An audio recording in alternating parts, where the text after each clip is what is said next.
The current situation between Iran and the United States is serious.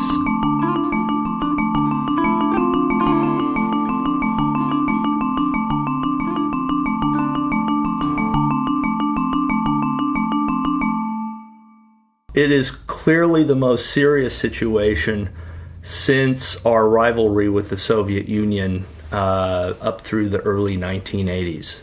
It is serious because we are threatening them with first use of nuclear weapons.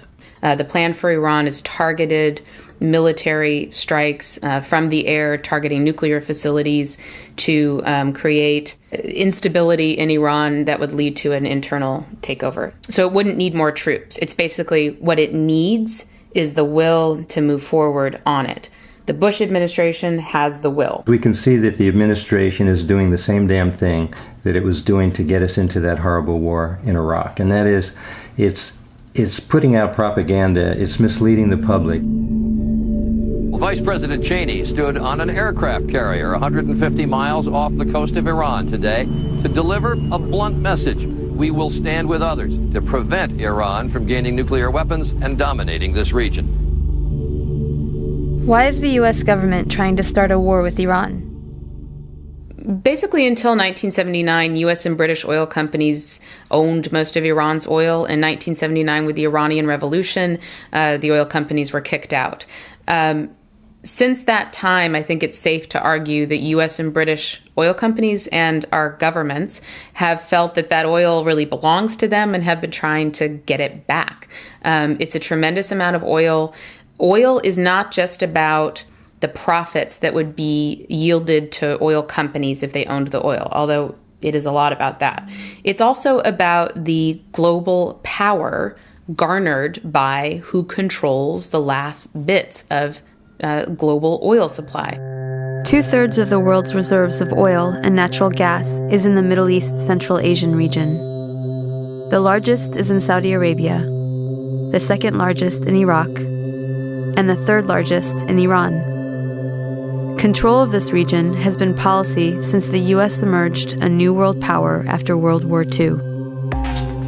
In order to dominate the world, we must control the world's oil, and we must not tolerate countries that show how independence and defiance of the U.S. is possible. Plain and simple, the U.S. agenda is world domination.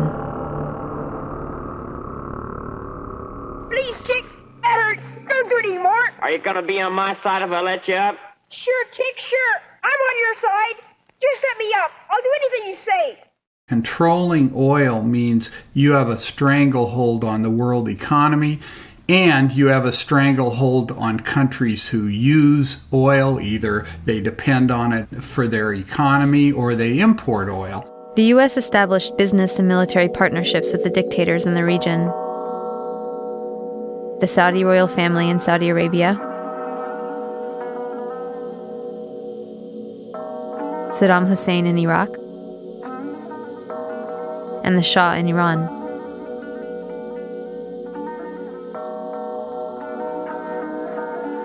The countries and their oil were under control, but with Iran and Iraq, control was lost. Something had to be done. After September 11th, 2001, the United States, the Bush regime in particular, launched a campaign, a sort of an unbounded, unending war for greater empire under the rubric of a war on terror. The architects of that envisioned creating an unchallenged and unchallengeable U.S. empire. These neocon theorists argue that after the collapse of the Soviet Union, the United States had a once-in-a-lifetime opportunity that without the Soviet Union, without this nuclear-armed superpower confronting the United States, the U.S. reigned unchallenged militarily. And if it did not act decisively, new challenges would emerge and it would go the way of other empires. I mean, the Russian empires collapsed twice in the 20th century. The Austro-Hungarian, the French, the British. Empires rise and fall fall increasingly quickly, and people like Paul Wolfowitz, like Dick Cheney, like Louis Libby were very aware of this. So when September 11th came, they seized on this attack. They felt they had a political opening. Again, once in a lifetime. George Bush writes in his diary that night, this was the Pearl Harbor of the 21st century. A once-in-a-lifetime opportunity to launch this boundless war to reshape the Middle East and the whole world. The U.S. invaded Iraq and removed a brutal dictator from power, a dictator that we supported through his worst crimes. Saddam Hussein was our ally until he stepped out of line and invaded Kuwait without our permission, turning him into an instant enemy. To regain control, we invaded Iraq. Attacking Iraq was a war crime. There are only 2 instances in which war is legal. UN authorization, which the United States didn't have, or an imminent threat. Neither one applied. This was actually under the Nuremberg standards a war crime, the supreme crime of aggressive war. That's what this is. And of course, one of the ways I think the discourse in this country is so corrupted is everyone talks about this war as a mistake. No, it was not a mistake. It was a crime. This was a war carried out for very specific and conscious political and economic objectives. It wasn't an error. It was a crime. And the same situation applies with regard to Iran. An attack on Iran, whatever the level of development of their nuclear program is or isn't, would be a war crime. The U.S. government is guilty of theft and mass murder. Hundreds of thousands of innocent people have been killed, millions displaced, and 100,000 fleeing Iraq every day in one of the most severe refugee crises on the planet. And a key benchmark for withdrawal is a passage of a law putting ownership of the country's oil into the hands of a few multinational energy corporations. The only actors at this point that are likely to win the war in Iraq are U.S. oil corporations and oil industry folks. That's because the Bush administration has spent 4 years trying to change Iraq's oil industry from a nationalized model that before the war was essentially closed to U.S. oil corporations to a privatized model where essentially almost the entire Iraqi oil sector would be open to private foreign corporate ownership. And the Bush administration has been trying to do that through passage of a new oil law in Iraq so that an Iraqi government would pass the law would then be legal, and the Iraqi government would then sign contracts with U.S. oil companies, making it all on the up and up. So the slow process has been trying to get in place the right Iraqi government and then get the law passed in Iraq. The law is truly radical. Essentially, it would say before the war, U.S. oil companies didn't have access to Iraqi oil. After the war and the occupation, U.S. oil companies own the vast majority of Iraq's oil. Fairly successful use of a military by the interests of the U.S. oil corporations. Well, we're only advisors. You make your own laws. But I think you'll find that your new law is a good law.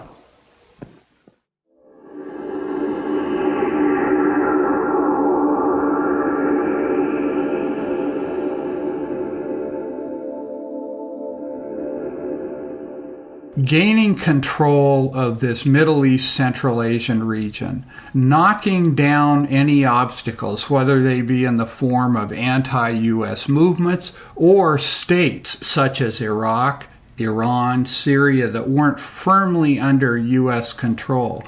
Once having done this and gained control of this region, Bush, Cheney, and company felt this would put the United States in a position, it would be a key element of preventing the rise of any challenger to U.S. power globally or regionally. And of course, the 2 main countries they've been worried about are Russia and China. Now, this is something that these people conceive of as essential to the functioning of U.S. capitalism and to the continuation of the United States' role as the world's leading superpower. This isn't a frivolous or capricious exercise in their view. Now, of course, within the ruling class, there are plenty of people who argue they mishandled it and so on and so forth. But the core view. Now, one of the great ironies here is that the United States went into Iraq, as we all know, on the basis of very naked and blatant lies. There was no intelligence failure. They knew full well Saddam Hussein was not a grave and gathering threat and that he had been largely disarmed. But they felt that Iraq would be a good first step after Afghanistan to establish themselves in the region and from there take on Iran, take on Syria, forcibly crush the Palestinian struggle, strengthen Israel as a regional gendarme, and so on. But the irony is that Iraq has boomeranged. Iraq has actually weakened U.S. power in the region, strengthened Iran's power, and in that way actually added to the necessity they feel to take Iran down. Now the U.S. government is building the case for another unjust war, this time with Iran. The goal once again is regime change, to reclaim Iran as a client state favorable to U.S. military and corporate interests, including non-opposition to the Israeli government. Like Iraq, we are hearing more stories about Iran supporting terrorism and more warnings not to wait for the smoking gun to be a mushroom cloud. There are some similarities and some differences, and once again the news media is failing to give us the information we need, preferring instead to act as a megaphone for our government.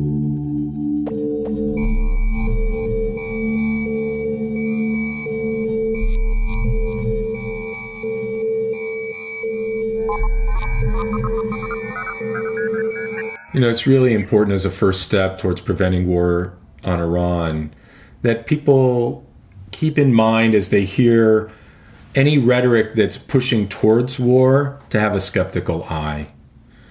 That the history of buildups to war, not just in Iraq or Iran, is rhetoric that is built on lies, the classic Vietnam Gulf of Tonkin, and just to not buy into it and be prepared for the big lie and be prepared not to believe it. As a great journalist from the 20th century, I.F. Stone said when he would introduce a topic to a journalism class, he'd say, there's two words that you get out of this class, let it be governments lie.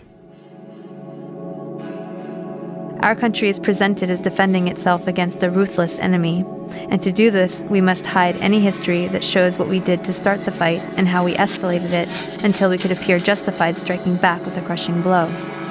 Iran is a perfect example, and a war on Iran would amount to terrorism.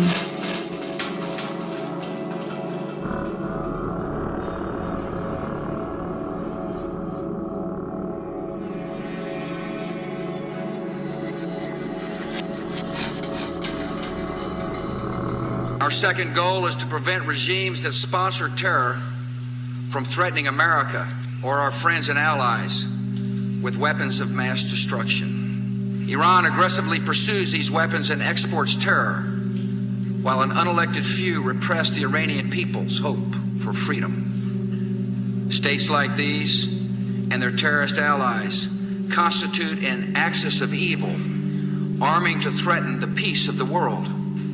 Iran is being positioned as the next front in the global war on terror. Despite the PR campaign to convince us otherwise, the U.S. government does not place a high priority on preventing terrorism. Before the recent Iraq war started, there was plenty of intelligence predicting that the war would increase terror, which happened as predicted. The thing I'm most concerned about is that all these efforts on the part of the United States government are creating an atmosphere which is enhancing terrorism all around the world. There was a study that was done called the Iraq effect, and what he discovered is that the amount of terrorism has increased sevenfold times since the United States has attacked Iraq. Terrorism all around the world, and that's gonna be one of the effects if the United States attacks Iran. The constant threat of an enemy gets hardliners the support of the population. Remember how most Americans felt on 9/11. I can hear you. The rest of the world hears you. And the people who knock these buildings down will hear all of us soon.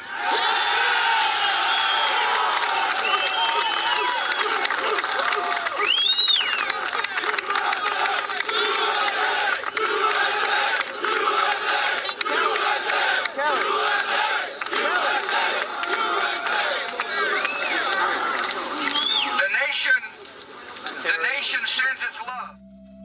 When a country is at war, it needs a strong leader who will not appease its enemies. It must convince the population that its enemies are irrational and bent on its destruction. It works for the hardliners in Tehran, just like it works for the hardliners in Washington. This brings us to Ahmadinejad, the much maligned, ultra-conservative president of Iran. As can be expected, his unrepentant, anti-Zionist, anti-Israel displays and defiance of U.S. demands to abandon the nuclear energy program are the media focus for our official enemy. When it comes to Iran, I think it's important that people keep Iran in perspective. Iran does have real ambitions of being a major power in the Middle East, and that's something to take very seriously. And their current president, Ahmadinejad, is somebody who loves to make provocative speeches and to do some really awful things. Particularly for Jews and for Israel, the conference that was held in Tehran a few months ago, that was essentially a celebration of Holocaust denial. However, Iran tried to sort of tone that down. That's essentially what it was. This is something that really raises people's anger, and is certainly seen in the whole world as very provocative. On the other hand, there is this sense that Iran is a religious fanatic country that is willing to see as even have nuclear weapons fired at itself in order to wipe out Israel, and that's just preposterous. Iran has always been a rational player in world politics, which doesn't mean it's been nice, but it's pursued interests and tried to be a part of the global community. The United States has not been open to that since the revolution in 1979, but most of Europe has, and has been dealing with Iran ever since then. There's a competition in the region for regional power. So U.S., as we all know, is trying to get footholds in Iraq, and they have presence in Afghanistan and other parts of the region. So there's a competition for who could be, leading or who could be a kind of a regional power, and Iran is trying to be a regional superpower. But I don't think currently they're posing a serious threat to U.S. Iran has always seen itself on the sidelines of Middle East politics. The vast majority of the Middle East is Sunni, but the majority of Iraq and almost all of Iran is Shia. A notable exception is Iran's Jewish population with full political rights and a seat in parliament. Ahmadinejad is worried about being perceived as aligned with the U.S. As absurd as it sounds from a U.S. perspective, the U.S.-backed Shia government in Iraq looks like conspiracy to others. His audience is mostly the Arab populations outside of Iran. By pandering to anti-Israel sentiment, he tries to present himself as a leader in the Muslim world. Ahmadinejad, a mirror image of Bush in many ways, is also trying to appeal to his base, Iranian fundamentalists in the military. Israel might be wiped off the map. And he stands up, he says Israel should be wiped off the map. Wiped off the map. Eliminate Israel from the face of the earth. Wiped off the map. Wipe Israel off the map. Wiped off the map. Wiped off the map. Destruction of Israel. Israel should be wiped off the map. Are we going to have to wait until there's a mushroom cloud over Jerusalem?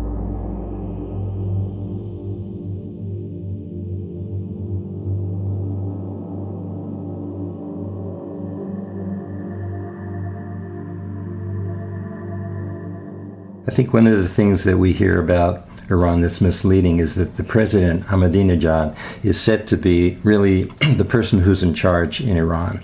And in point of fact, especially when it comes to foreign policy, it's the Ayatollah Khomeini who's really in charge. And so we get a lot of, the media tends to report when Ahmadinejad says these really crazy things like it wants to wipe Israel off the map. But what it doesn't report is when Ayatollah Khomeini says that Iran is willing to back the Saudi peace plan in the Middle East, which really is a plan to normalize relations with Israel if Israel withdraws entirely from the occupied territories in the West Bank, and Gaza, East Jerusalem. We don't hear about that. So we know that we're being set up to demonize, to think of Iran as this horrible country and really to demonize it. What must be understood is that the office of the President of Iran is not the same as the office of the President of the United States.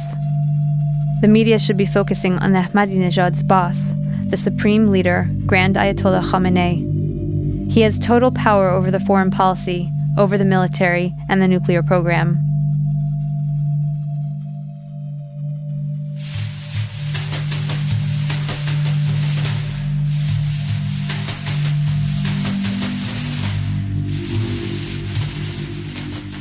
Also left out of the media campaign is Iran's 2003 offer to President Bush. In exchange for being removed from the axis of evil, a guarantee of security, lifting of the sanctions, and allowing Europe to resume investing in Iran, Khamenei approved an offer to put all outstanding issues on the table. He offered to allow full nuclear inspections, to withdraw support for Hezbollah and Hamas, and to normalize relations with Israel if Israel withdraws from the occupied territories. The offer was delivered to Washington by a Swiss diplomat who was censured for even acknowledging it. The U.S. chose escalation over peaceful resolution. The president of Iran is somewhat of a figurehead, and in order to gain influence, he is trying to appeal to the resentment of America and Israel that is rampant throughout the region.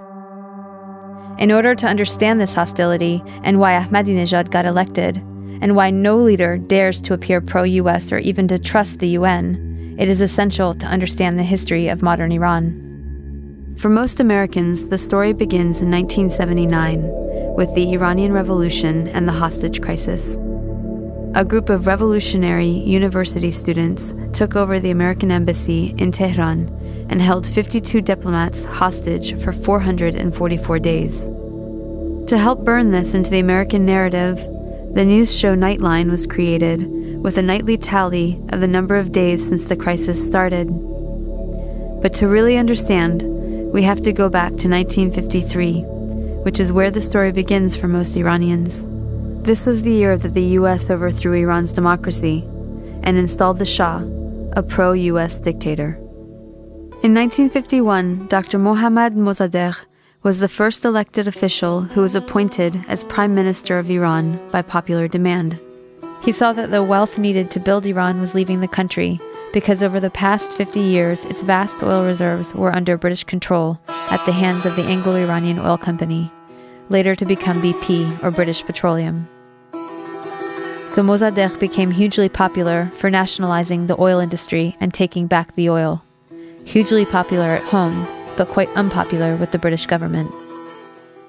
Britain took Iran to the World Court over the matter and lost. They tried to hit Iran's economy by blockading the Gulf and halting trade.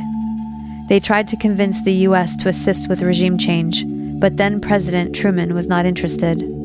However, when U.S. President Eisenhower took office in 1953, Britain was able to persuade him under the Cold War pretext that Mossadegh relied on Iran's Communist Party for power. The newly formed CIA was sent to engineer a coup, codenamed Operation Ajax. Iran's monarch, the Shah, returned to power. He had previously been weakened by the new parliament, a short democratic experiment designed to limit his powers. After 1953, he returned fully backed by UK and US power, and the oil was soon flowing under control of Britain, America, the Netherlands, and France. The Shah became increasingly arrogant, opulent, and autocratic over his 25-year rule. He instilled fear in the population with a secret police known as Savak, created by the American CIA and Israeli Mossad, that tortured and imprisoned those who dared to dissent. He crushed all political opposition. Troops were sent to massacre demonstrators. He pushed a white revolution to modernize and westernize the country, giving women the right to vote and other reforms. But ultimately, he served the elites and created a huge economic gap for the poor masses. Powerful religious leaders saw that he was forcibly trying to rid Iran of Islam in a country that was 90% Muslim. One of the Shah's leading critics, Ayatollah Ruhollah Khomeini, was arrested and imprisoned for 18 months. After his release in 1964, Khomeini was sent into exile for 14 years. From abroad, he continued his anti-US, anti-Shah campaign through sermons on cassette tapes that made their way back into Iran and circulated as people copied and shared them. By the end of the 1970s, things had gotten so bad that major protests and the violence that followed were becoming a regular occurrence. The Shah declared martial law and banned demonstrations. This resulted in a huge protest and a general strike that shut down the economy. Soon over 2 million people flooded a public square in Tehran, demanding to remove the Shah and for Khomeini to return, and that is exactly what happened. One important thing to note is that the CIA orchestrated the 1953 coup out of the very same American embassy in Tehran that was later the site of the hostage crisis, right after the Shah was overthrown by popular revolution in 1979. The students were convinced that once again, the U.S. had plans to overthrow their revolution. In fact, U.S. President Carter did send a NATO general to instigate a military coup, but it failed. Iran and the U.S. had an extradition treaty in force that obligated the Carter administration to return the Shah to Iran as an indicted criminal. The students had 4 demands: return the Shah to Iran for trial. He had been accepted into America for medical treatment. Return the Shah's wealth to the Iranian people. A promise from the U.S. not to interfere in Iran's affairs in the future. And an apology and admission of guilt by the U.S. for its past actions in Iran. The apology never came, but 20 years later, Secretary of State Madeleine Albright did acknowledge the U.S. role in Mossadegh's overthrow. So Khomeini took power in 1979 and instituted a government under Islamic law. Within a year of the revolution, Saddam Hussein invaded Iran without provocation, seeking control of Iran's oil-rich Khuzestan region and key oil shipping waterways. The resulting Iran-Iraq War from 1980 to 1988 was the longest and one of the most devastating conventional wars of the century. At least 500,000 Iranians were killed. This war further cemented resentment of the U.S. government as they were playing both sides. On one hand, they were supporting Iraq, providing money, technology, and intelligence, including satellite photography, to help Iraqi bombing raids. The U.S. helped provide Saddam Hussein with weapons by giving him agricultural credits and pressuring Gulf states to give him billions in loans so he could buy weapons from Western Europe, China, and Russia. The U.S. Department of Commerce issued licenses to export materials for Iraq's weapons of mass destruction program. The U.S. continued its support even after learning that Iraq was using chemical weapons against Iran, not to mention against its own citizens, to stop an uprising of Kurdish separatists. But the imperialist tradition also called for maintaining regional balance of power. So the U.S. also armed Iran, not letting any one regional power get secure enough to dominate or to ally with its neighbors to challenge U.S. hegemony. In this case, it came in the form of the Iran-Contra scandal. U.S. President Reagan needed money to fund an unjustified war against Nicaragua, but was forbidden to do so by Congress. So U.S. arms were illegally sold to Iran through Israel and South Africa, and the proceeds went to the Nicaraguan Contras. This allowed Reagan to get around Congress to support a campaign of kidnap, rape, torture, and murder for which the U.S. was convicted by the World Court for unlawful use of force. In other words, state-sponsored international terrorism. The ruling was ignored. Khomeini died in 1989, shortly after the war ended. He promised democracy, but essentially had become the next dictator. Although he improved literacy and much-needed health care for the masses, he also imposed censorship, violently crushed political dissent, and attacked women's rights. Instead of the Savak, the people now had the Revolutionary Guard to fear. Since then, Iran has been an oppressive theocracy. Khomeini was replaced by Khamenei, who remains supreme leader to this day. Yes, I think Iranian government is dangerous. It's dangerous mainly to people living inside Iran. They've been oppressing people. The current government is kind of a dictatorship, and they've done a lot of bad things to Iranian people. Iran is an Islamic republic that suppresses women. It suppresses movements for free speech. It's an oppressive government, and it is absolutely. And U.S. intervention is going to make it worse. It's made it worse in Iraq. It's made it worse in other contexts, and it's absolutely going to make it worse in Iran. The United States does not oppose the Islamic Republic because it's reactionary or repressive. All we need to do is look across the Persian Gulf to Saudi Arabia and understand that the United States has no trouble supporting reactionary, oppressive theocracies as long as they do the U.S.'s bidding. And we've seen in Iraq, did the United States bring freedom and liberation to Iraq? No, they succeeded in killing an estimated 650,000 people, making refugees out of 3 million, destroying the country, and actually strengthening the hand of Islamic fundamentalist Shias who want to impose their own theocracy in Iraq. So it's increased the nightmare of the Iraqi people. The Islamic Republic is a repressive regime. I was in Iran in 1979 and 1980 and saw this Islamic theocracy being consolidated. And many of my friends were killed or tortured, put in prison because they were secular opponents of both imperialism but also of religious rule. Certainly women are being mistreated and held in a subservient position. Science is undermined by this sort of theocratic rule. Now, having said that, so this isn't a regime that I like, but having said that, I'm still fully opposed to any U.S. attack on Iran. The fact that the Islamic Republic is a reactionary, repressive regime does not give the United States the right to attack Iran. The future of Iran should be determined by the Iranian people.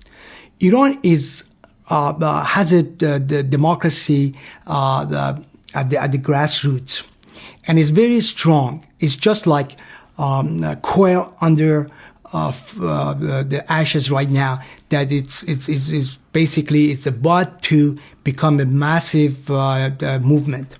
And interesting is that the women's movement is very strong against inequalities in Iran and also against gender apartheid. The student movement is very strong. The workers movement also is going very strong, getting unions, and they basically intellectuals, writers, poets. It's so vibrant that you don't see this kind of grassroots movement for democracy in any other neighboring country. So once the threat of bombing Iran comes from administration at this stage, it basically allows radicals that are basically a very small percentage that holding to the power to clamp down on all these movements. And what it does happen that with threat of bombing, the movement stops, and the repression becomes much larger and does not allow this grassroots to develop properly. What I'm uncertain about is how we can best help people inside Iran. to force the government to be more democratic, and how we can facilitate that process. That's a very difficult question. I know different people have different answers and different thinkings, but you don't want to let the government in Iran to have a free hand to do whatever they want against people. But on the other hand, democracy is not something that you can force from outside. And, if there's a very strong democracy movement inside Iran. So if it looks like that people from outside are helping them, then the government will seize that opportunity to make it look like just foreign puppets, and it will crack down on them. So you cannot directly support them. But so that's the difficult question, and how best we can do something to help people inside Iran. Khomeini did form a new kind of government with some elected offices, but still with himself as the supreme leader, the head of the government.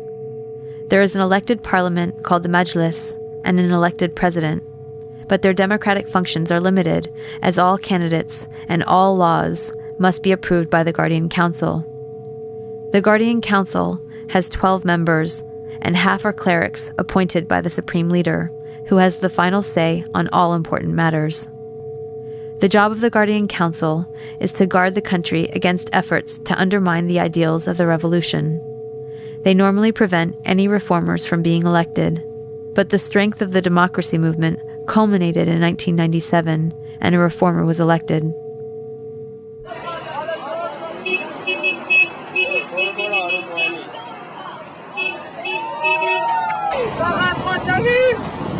Only Khatami! Salam!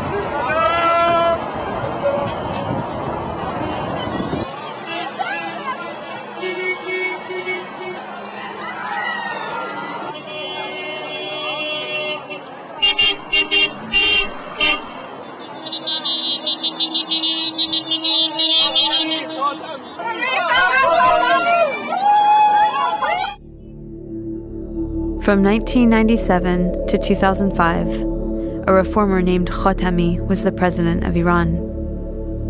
70% of Iran is 30 years old or younger, due to Khomeini's urging people to have children at the start of the revolution, and losing many of the older generation in the Iran-Iraq War.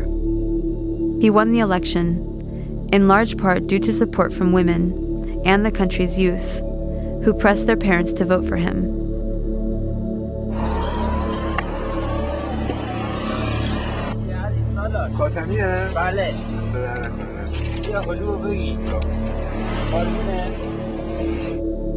He wanted to return rights to women, and he rejected the idea that the Muslim world and the West must have a clash of civilizations, promoting instead a dialogue among civilizations.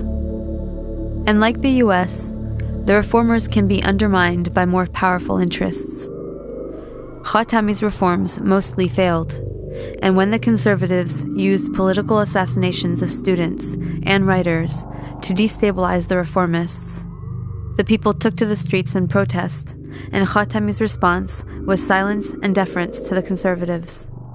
His supporters began to turn against him.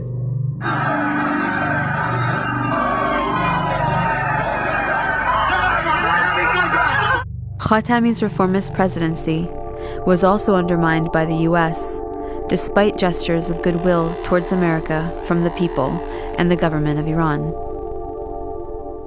Iran has the most pro-American public in the region, in the Middle East. If you remember, after September 11th, people just went to the streets and they had candlelight vigils for victims of the terrorist attacks. So people in Iran really like Americans.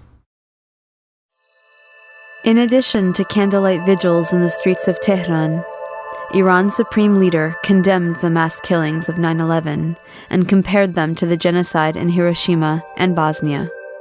Then, when the US invaded Afghanistan, Iran had a mutual interest for stability.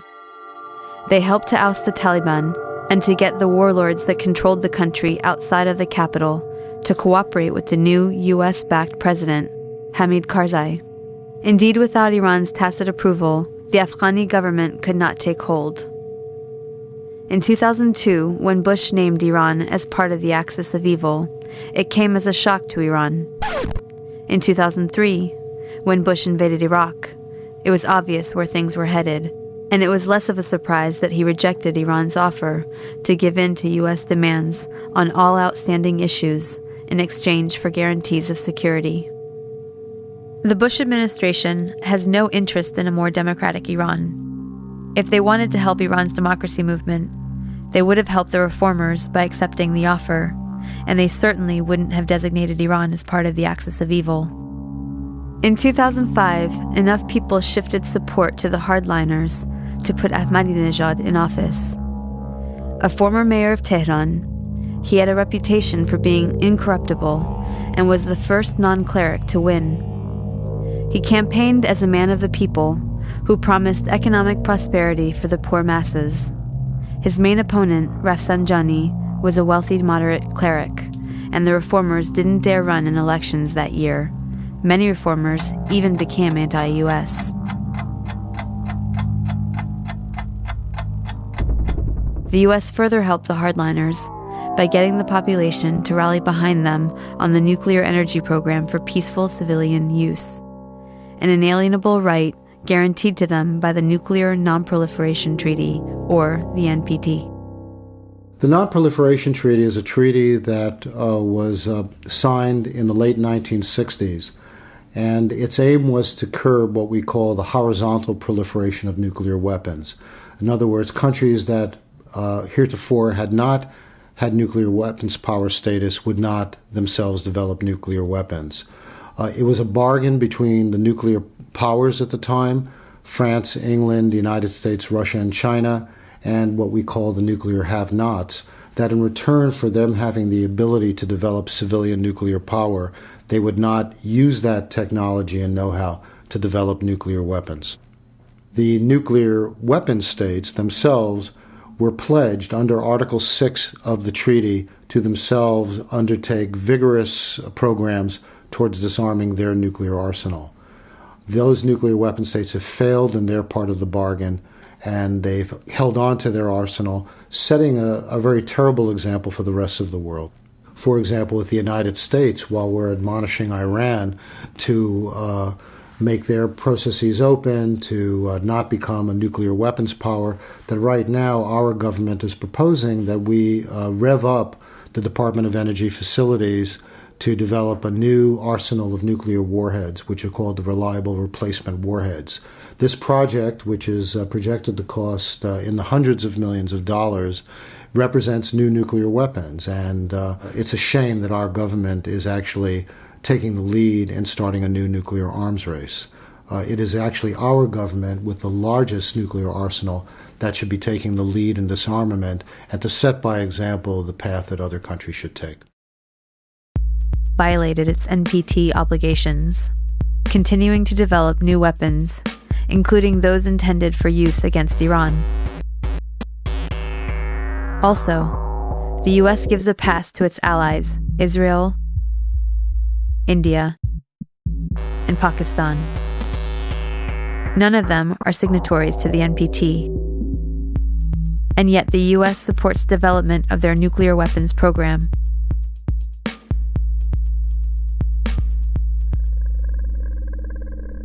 Given Iran's vast oil reserves, many question the need for them to pursue peaceful nuclear energy, but there are valid reasons, as the U.S. must have recognized when Iran was an ally under the Shah, and the U.S. pushed for Iran's nuclear development program, correctly arguing that oil will eventually run out. It is more profitable to export the oil, especially in the future when the price goes up. Also, even though Iran has plenty of crude oil, it lacks refineries. Sanctions has meant no major investment in the oil and gas sector, and the country still hasn't been able to recover enough to keep up with demand from the destruction of refinery capacity during the Iran-Iraq War. With its huge population growth and expanding industrialization, Iran actually relies on imports for refined oil. Then there is the matter of national prestige and pride. As a country that is a regional power, it will not give up its inalienable right under the NPT to have a nuclear program for peaceful use. How would Americans feel if our right to nuclear energy and research was taken away? We live in a world where there are a lot of pressures to compete in what I would consider the world capitalist system, pressures that in terms of the Iranian leadership and trying to jockey for world position that they look for. And part of this is what has unfortunately been the path, in my view, that other countries have taken as well, is to look for being able to potentially have status in the world and to develop a nuclear program. I don't know if that's where the Iranians are headed, but the potential is there. Lastly, Iran likely wants the option to be able to build a nuclear deterrent on short notice if needed, just like Japan and dozens of other countries. Iran placed its confidence in the UN and international community to protect it at the start of the Iran-Iraq War, when Saddam Hussein crossed the border and invaded it. But the UN stood by and did nothing, even when it became clear Hussein was using chemical weapons against the Iranian resistance. Iran understands that it must be able to protect itself. I look at the rest of the region, and I look at whether they wanted to have a nuclear weapon, which, as I understand it, they're not actually developing a nuclear weapon right now. But if they did, even though I'm against nuclear weapons, all nuclear weapons, I can understand the logic of deterrence.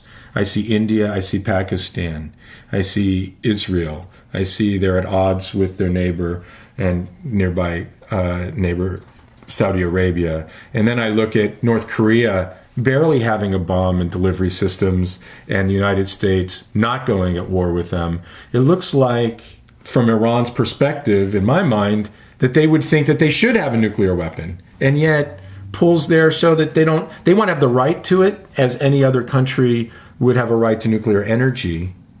But it's not clear that they're developing nuclear weapons, though I would understand why they would if they were.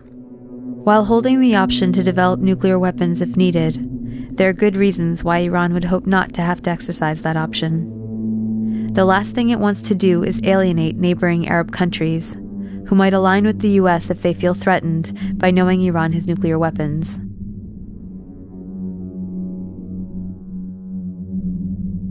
It would strengthen the US position and undermine Iran's regional influence. The Iranian government may not be lying when it says it has no intent to build weapons, as it has said consistently throughout the US campaign to portray this official enemy as an unreasonable, unrelenting threat to the world.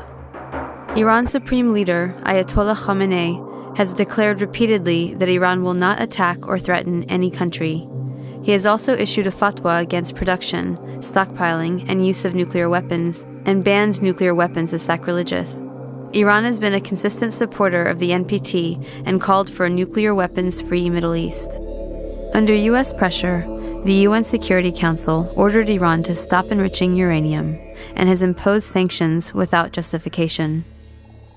The International Atomic Energy Agency, or the IAEA, is in charge of monitoring the nuclear programs of all countries. The IAEA is supposed to work with countries to resolve issues and report them to the UN Security Council if they cannot be assured that a country has not diverted nuclear material for non-peaceful use. If that happens, the Security Council can then decide to impose sanctions or use force. In the case of Iran, there is no evidence that Iran is building or even intends to build nuclear weapons. The IAEA director, Dr. El-Baradei, has consistently confirmed that there has been no diversion of safeguarded nuclear materials in Iran. I have been concerned by hearing a lot of talks about use of force. I think that's, in my view, very counterproductive. What we have seen on the ground in Iran that are issues that need to be clarified. I said again, Iran needs to build confidence through suspending its enrichment-related activities. But that has been said. I have repeated that we have not seen any undeclared facilities operating in Iran. We have seen any concrete evidence that the Iran program is being weaponized. We have not received any information to that effect. So I haven't heard any other information to the contrary. So while we're still concerned about the nature of the Iranian program, we should not, I do not believe at this stage that we are facing clear and present danger that require that we go beyond diplomacy. He has also repeatedly urged skeptics in Western capitals to help the IAEA by sharing any possible proof in their possession of suspicious nuclear activity in Iran. But the only proof offered has been proven false. The U.S. instead relies on coercion to get the UN and international agencies to serve the U.S. agenda. The United States makes the UN work when it wants it to work. And that is exactly the way it should be, because the only question for the United States is what's in our national interest. And if you don't like that, I'm sorry, but that is the fact. India was told there would be no U.S.-India nuclear deal if they did not vote against Iran at the IAEA. Mistrust of Iran is based on the fact that Iran developed reactors in secret for 18 years. The U.S. offers this as evidence that Iran has something to hide, but the undeclared work was justified given the U.S. campaign to undermine any effort to develop out in the open. Iran learned that their contracts with countries like Germany and China would be canceled under U.S. pressure. Thus, Washington systematically violated, with impunity, Article 4 of the NPT, which allows signatories of the fullest possible exchange of equipment, materials, and scientific technological information for the peaceful uses of nuclear energy. There are solutions to the transparency issues, such as putting all the world's nuclear energy production and distribution under international control. But since this doesn't give the U.S. control, such proposals are dismissed. We are left with escalation disguised as diplomacy, where U.S. offers to negotiate with Iran require that terms of the negotiation be conceded before the talks can even begin. Washington is not afraid of Iran becoming a nuclear threat anytime soon. Misleading the American public to believe otherwise is a pretext for war. But there are some things Washington does fear. Due to historical accident, most of the world's petroleum is in Shiite parts of the Middle East, including Shia-controlled Iraq, Shia Iran, and the Shia region of Saudi Arabia. Washington's worst nightmare is the formation of an independent, loose Shiite alliance, controlling most of the world's oil, possibly even joining the Shanghai Cooperation Organization, linked to the Asian energy security grid. U.S. economic rivals China and Russia are members, and Iran is an observer. The U.S., however, is shut out. Also, Saudis and Japanese are holding financial reserves in U.S. dollars, propping up the U.S. economy. If the energy grid expands, they may diversify, causing the value of the dollar to plummet. The economic problems for the U.S. could be huge.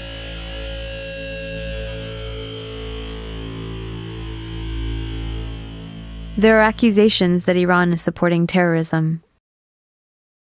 When we're talking about questions of sponsoring terrorism, I think we have to pull back a little bit and really ask what do we mean by terrorism? If we're looking at it from the standpoint of one definition, which is armed groups targeting civilians and causing innocent people to die for whatever reason that motivates them, there are indications that indeed Iran might be providing some support to groups who would undertake those type of actions.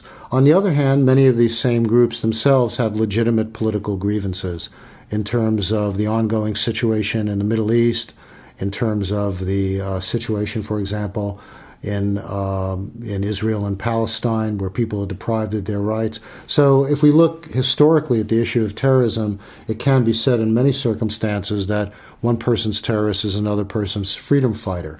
We could certainly look at the history of South Africa, for example, to see where Nelson Mandela and the members of the African National Congress were painted as terrorists, and now we recognize their contributions to freedom in their country.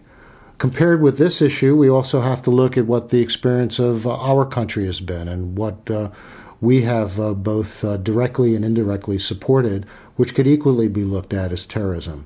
So we can look at the fact of the wars in Central America of the 1980s, where we backed death squads in Guatemala and El Salvador, and we backed the counter-revolution in Nicaragua, all which targeted innocent people, which propagated severe human rights abuses, including torture on many of these people.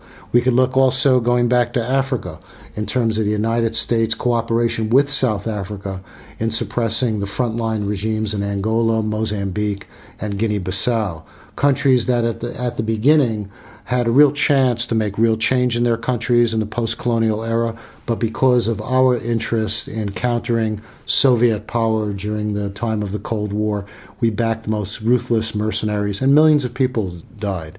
The consequences of those types of policies, which are equivalent to what the carnage wrought by terrorism has been, for example, in Africa, countries that are awash with arms, that our country permits small arms, hundreds of thousands to flood places like Africa, where the really terrible wars in places like Sierra Leone and other countries in West Africa flourish. So again, we really have to look at the responsibility going across many different countries in this case, and in particular, since we're here in the United States, to look at the prime responsibility of our country being the strongest superpower in the world is basically dictating the course of action for much of the way the rest of the world runs. Add this to the double hypocrisy of the U.S., one for complaining about Iran interfering in Iraq.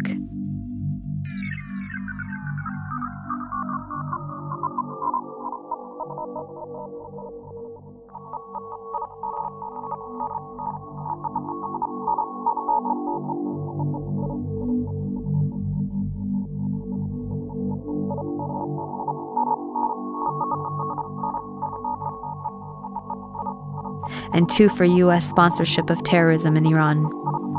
The U.S. Congress authorized tens of millions to promote democracy in Iran, which has meant using clandestine operations to stir up ethnic conflicts, funding and arming military groups and ethnic separatists to cause havoc and destabilization, with hopes that it will instigate a revolt.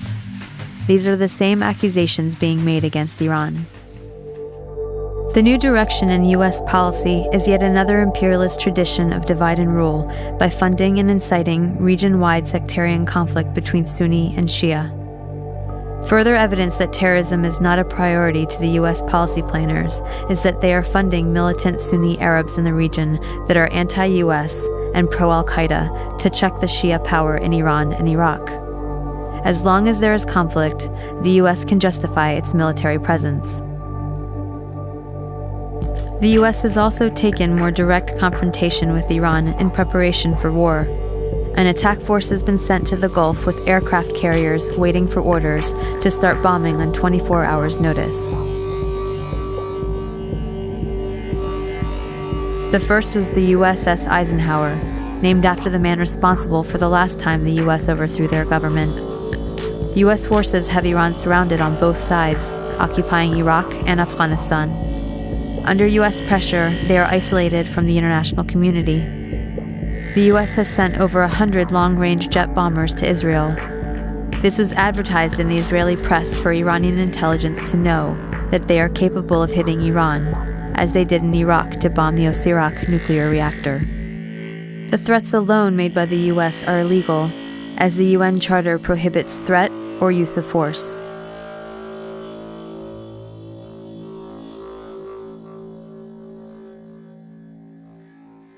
But if this war happens, it may differ from Iraq in the sense that Iraq was a planned invasion from the beginning. Iran is a game of chicken that could turn into a war. Each side thinks it has the upper hand and believes if it can hold out, it will be in a better position to negotiate, forcing the other side to back down. But neither side seems willing to back down. The U.S. is overconfident because it scared Europe onto its side and now has unified support across the board. Developing countries, especially India and Brazil, are aligned with the U.S. and will vote with it at the UN. Even Democrats at home are on board, with all the leading presidential candidates stating, a nuclear Iran is intolerable and all options are on the table. There is a consensus. This is perhaps the most serious problem. There's a near consensus among the policy leaders in Washington, both Democrats and Republicans, that are encouraging the war fever with Iran. You have people like Barack Obama, who just recently said that all options are on the table with respect to Iran. Those are the magic words. Those are the magic words that every front-running candidate has to use to please AIPAC, the American-Israeli lobby. So they have to say those words. Well, they don't understand that those words have dramatic implications in the Middle East. That we can't, if we keep rattling these sabers, we are encouraging instability. As Mike Gravel said the other night in the debate among the Democrats, he said, look, no option off the table means a code word for a nuclear attack on Iran. We still have to make it clear that Iran having a nuclear weapon is absolutely unacceptable. We have to try to prevent that at all costs. I think no president, no responsible president would ever take any option off the table. Iran is an adversary. Their pursuit of nuclear weapons poses a grave threat to us. The Iranian government is overconfident because the country is solidly behind it, mobilized on the nuclear issue. Most government critics would self-censor during a confrontation. Their government also knows it could turn Iraq from a quagmire to a nightmare. It understands that if attacked, it could close off the 20-mile wide Straits of Hormuz in the Persian Gulf, where most of the world's oil tankers must pass through. Oil prices would double overnight, devastating economies around the world. And not least, it knows that most Americans are against Bush and don't want war with Iran. So the danger is that the situation will escalate. The U.S. goes to the UN for sanctions, expecting Iran to back down. Iran sees this as in the tradition of imperial ultimatums, knowing that those who give in are seen as traitors, and those who stand up to the U.S. are seen as heroes. Iran withdraws from the NPT and proceeds full steam ahead with the nuclear program. The U.S. and/or Israel might then have limited airstrikes, claiming it will only be a few days with no civilians targeted, thinking then that Iran will back down. Or we might see a much larger bombing campaign, especially since we don't know where all the hidden nuclear sites reside, and since there is an expressed interest in taking out the entire Iranian military. The result would be mass destruction of the country, countless innocent lives, and a new generation of jihadi freedom fighters. Again, this is not a big problem for Washington. Iran's response would not be to directly attack the U.S. or Israel, knowing it would mean the instant destruction of Iran.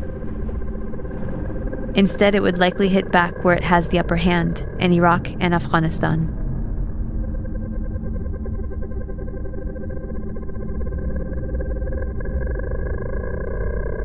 The only way to triple the number of U.S. troops is by reinstituting the draft.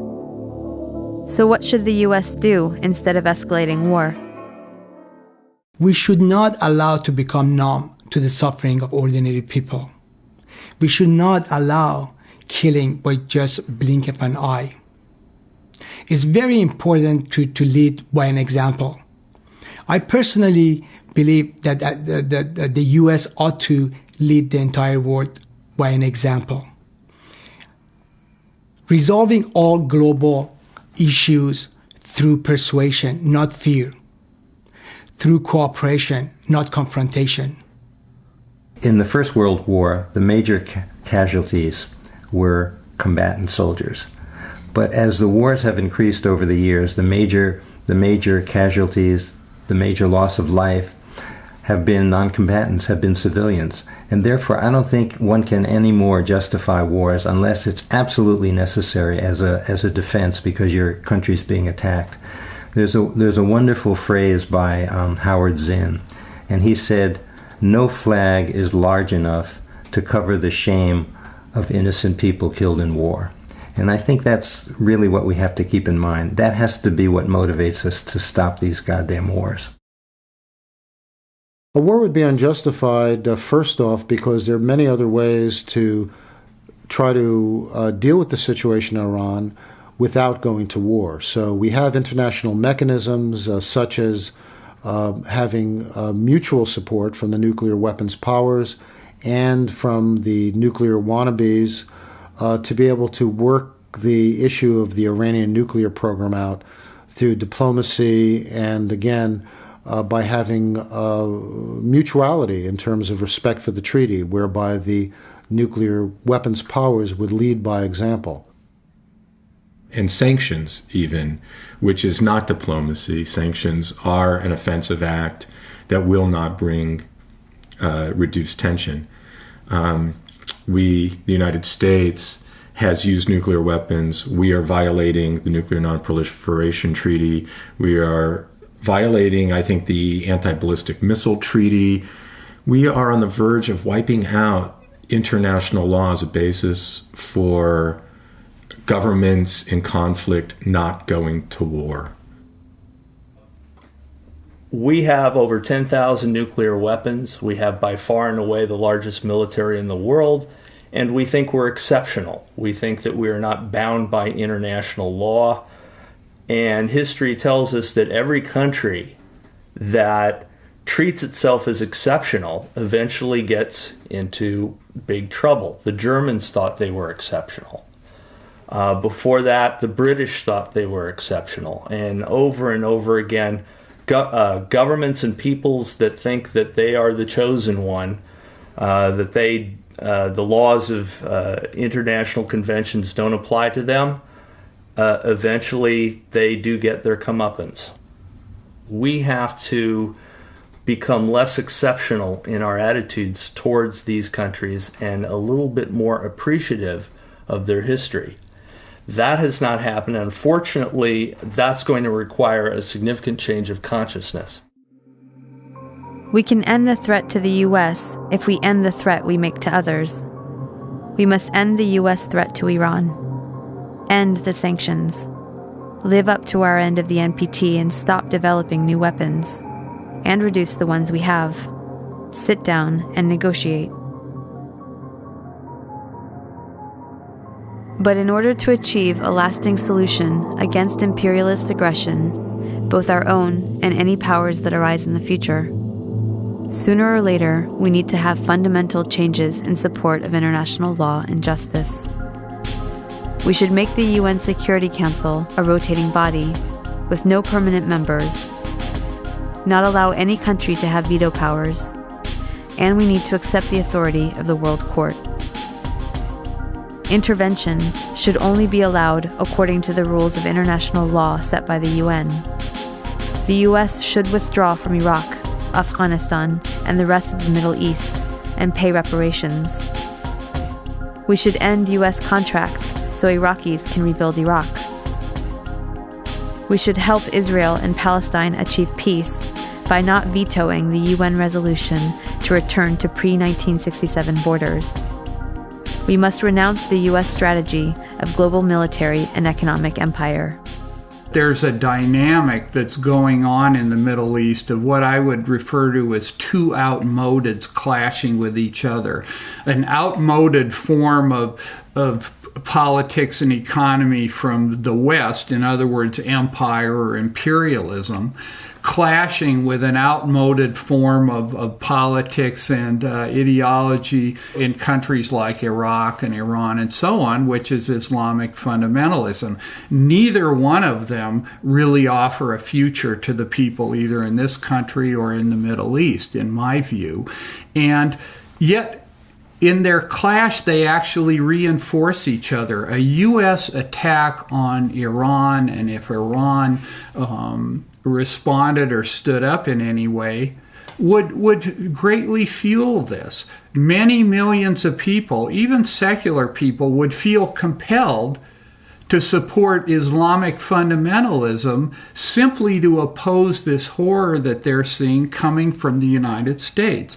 And it's my view that we have to create a third way. I mean, one of the things I think is so important about people in this country resisting is that it sets an example for people across the world that it's possible to have an alternative to imperialism that is not simply based on religious fundamentalism. I understand that this system that we live in is riven with contradictions, that it's in motion and that it may seem all-powerful, but has very many fault lines within it. And those can erupt with very little warning. In Iran in 1978, Jimmy Carter said Iran, the Shah, was an island of stability in a troubled world. A year later, he was fleeing for his life, and a quarter of the population, 10 million people, were in the streets protesting. This came from nowhere, but it seemed to come from nowhere, but it came from these deep fissures and fault lines, contradictions within the existing order. So it is possible for a big resistance and a revolutionary or progressive movement to come forward. So I think that creating that kind of resistance in this country, starting with driving out this Bush regime and repudiating its program, impeaching Bush and Cheney, I think would open up an enormous amount of political space for people all around the world, including in Iran.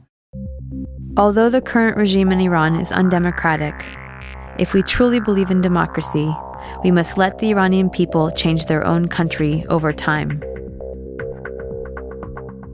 As a test of fairness, we might imagine that Iran invaded and occupied Canada and Mexico and had aircraft carriers sitting in the Caribbean. Imagine then if Iran had the power to label the US the axis of evil and cut us off from the rest of the world, and then threatened to attack us if we didn't stop generating nuclear power. What if Iran had overthrown the US government 50 years ago and installed a dictator friendly to Iranian interests, who kept it in power for 25 years? At that point, imagine that Christian fundamentalists, who currently represent about a third of the US, took power and began ruling under church law, followed by an unprovoked invasion by Canada, supported by Iran and ignored by the UN, in which it nearly destroyed the US. Would it be possible to imagine Iran as liberators? Would Iran be justified in attacking if the US government helped Christian fundamentalists in Canada to take up resistance? Would it be justified to hate and fear all Christians because of the ones that took and abused power in this context? This is not about good guys and bad guys. Both the American and Iranian governments are working against the interests of the people. But the deadly game of chicken was begun by the US, and the US has the power to end it. We should look at our current policies and actions against Iran, look at some better options, and figure out a way to change the minds of the people running our government and prevent another criminal enterprise that will cost many more lives. It has been done in the past, and if people take action, it can be done again.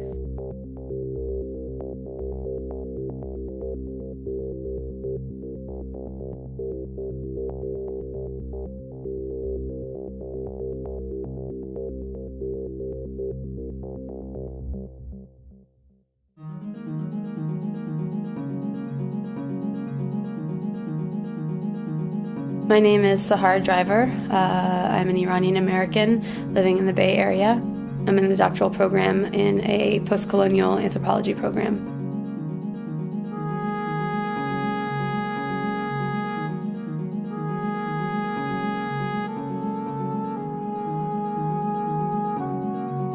My name is Mitchell Plitnick. I was born in New York City, grew up there. I live in Alameda, California, and I am the Director of Education and Policy for Jewish Voice for Peace.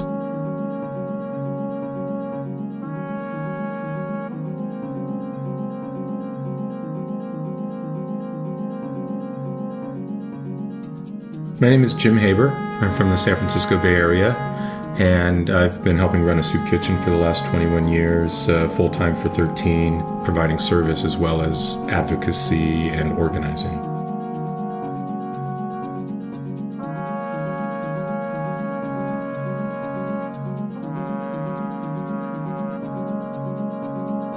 My name is Bob Gould. I grew up in the Bronx, and for the last 30 years I've lived in San Francisco.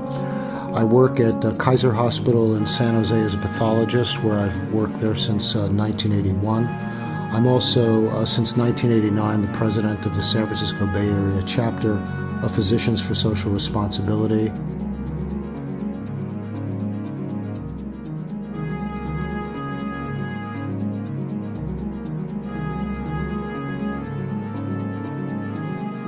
My name's Antonia Yuhas, and I live in San Francisco. I'm an activist and an author. I'm a fellow with Oil Change International, a visiting scholar with the Institute for Policy Studies, and I am the author of a book called The Bush Agenda: Invading the World One Economy at a Time.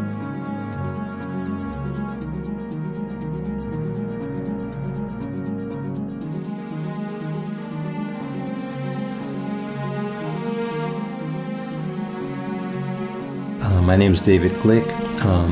I live in Fairfax, California, a small town in Marin County. I work as a psychotherapist. I've been doing that for about 30 years, and I spend a lot of time doing political activism of different kinds around social justice and peace issues, and in my spare time I write poetry.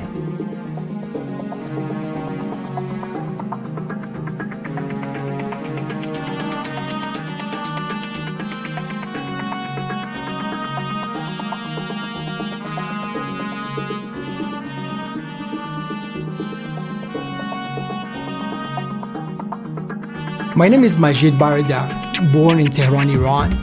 I've been here in the United States last 35 years, and for last 28 years I've been a U.S. citizen. My profession is civil and earthquake engineering that spans over 26 years.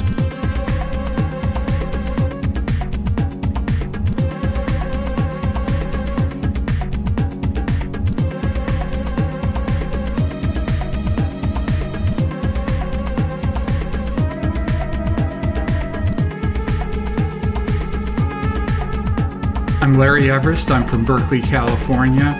I've been covering the Middle East and Central Asia for over 25 years for Revolution newspaper and other publications, and I'm the author of Oil, Power, and Empire, Iraq, and the U.S. Global Agenda, and other books.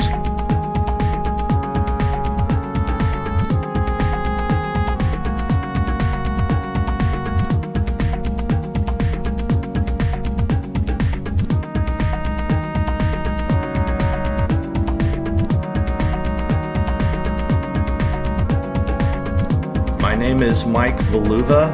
I'm an attorney. I'm in private practice in Walnut Creek. I am also counsel to the Western States Legal Foundation, which is a peace and environmental foundation based in Oakland, California.